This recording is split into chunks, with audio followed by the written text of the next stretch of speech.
Yeah, it's really one of the juiciest parts of the story. And maybe this part, more than everything else, demonstrates how perplexed we are with respect to the story, because usually we relate to it as some historic story, and when we come to the 10 plagues, it doesn't exactly go hand in hand with the scientific rationale, and there are different approaches to it. The traditional approach that says, yes, it happened, word to word, all the 10 plagues. There's the more scientific approach trying to find biological and ecological explanations for how did these blows come in a row back then. And there is an approach that says it's a story, it's a myth, never happened. We don't know.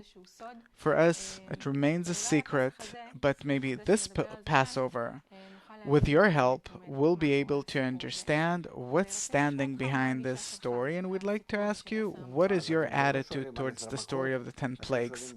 So you're not asking about the 10 plagues, you're asking about all the stories of the Torah. Is the Torah telling us about things that are happening in this world? So first of all, of course, not.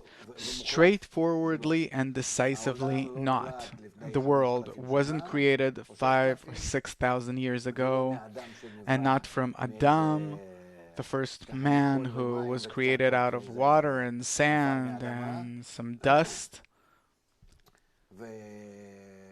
and so on and so forth. So that's one thing. Another thing is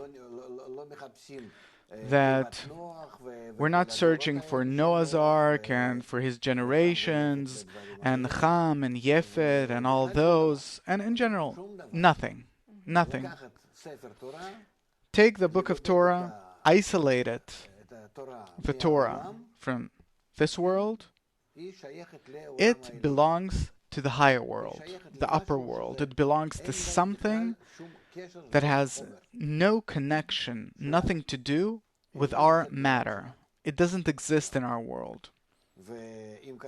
And if it says that not in the heavens but on the earth, the meaning is with respect to man, that he has to do it, that he has to realize it, he has to implement the entire story of the Torah on himself, including the 10 plagues, of course, including everything from beginning to end. He has to be born as Adam HaRishon, the first man, feel all these things, experience them.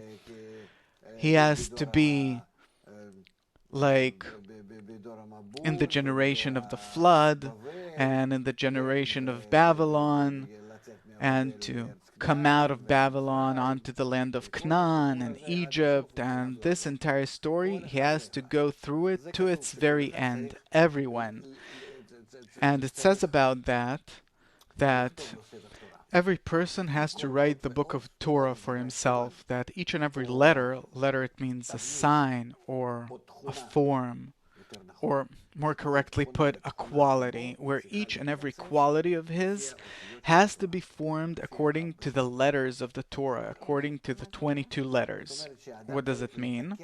It means that a person has to correct himself, program himself exactly according to the flow of the letters in the Torah. Now, mentioning Passover, then the same goes for Passover. It's not about the pyramids or Tutankhamun or Nefertiti and all these other things that were there. They existed before our people and after. In short, don't tie these things with a historic story at all. We're not Hollywood, we're studying about the truth. And therefore, once and for all, we have to determine that the story of the Torah was written only out of the inner states that we have to undergo.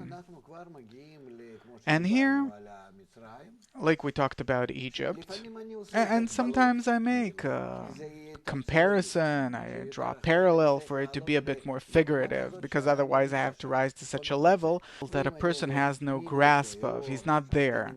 And if we're talking about the Nile, the alligators, the Moses that was taken out of the Nile, and the house of Pharaoh, and the crown on the head, a bit more figurative. It gives a person a simple little grasp, and then within that story, he can already see deeper matters. But the truth is that it has nothing to do with Pharaoh, it has nothing to do with the Nile or with anything else. So why does it seem as natural phenomena? It's not natural phenomena, and the 10 plagues surely aren't natural phenomena either. All the blood, frogs, lice, so on. No, not at all. But because we were created in the will to receive, egoistic will to receive, which is called in order to receive, where everything that we do is only in our own favor, for our own benefit. And if we do something good for someone else, it's because we want to do it, because we will feel good as a result, and therefore we do it. And if, for lack of any other options, I have to do something for someone else where I myself don't want to do it, then I'm obligated through blows or something. If you don't do good to him, I'll give you a blow. So I don't want a blow. I do something good to him, but it doesn't mean that I am doing something good to that person, but it means that for lack of choice, I do something nonetheless in my own favor. And this is how we're built. So this is one thing. Another thing,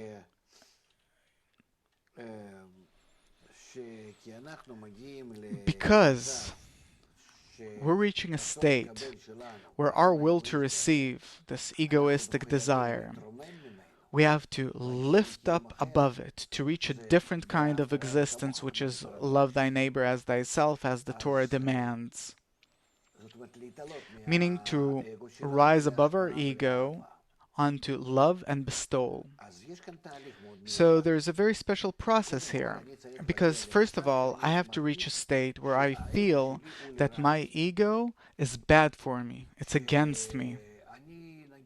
That suppose I steal, so I get beatings. So I learn from it that it's not worthwhile stealing. If I can steal and not get beatings, then yes. But if I see that systematically I'm getting caught and getting beaten, then I stop stealing. This is how you teach a person. This is how we all learn from life. There are people that can learn not through beatings, but by being told in advance. Mom tells me, it's not worthwhile doing, my dear child. You'll grow up to be a good and nice child. You won't get blows. Everyone will respect you. And I listen to mom, suppose I have the ability, the possibility to listen to mom. And then I correct myself, meaning I can either correct myself through blows or through good advice. Through blows, it's called the path of suffering. Through advice, it's called the path of Torah. Torah also means in Hebrew instructions or advice, what the Torah advises us to do, and this is how we can advance.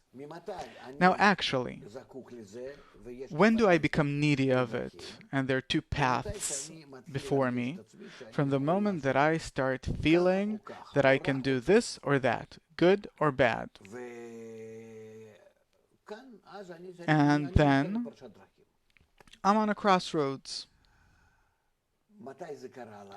When did this happen to us? It happened to us for the very first time in Babylon, where our ego became truly great. I'm talking about humanity, became very big. And we wanted to rise with that ego to the skies and really confront God. Who's stronger?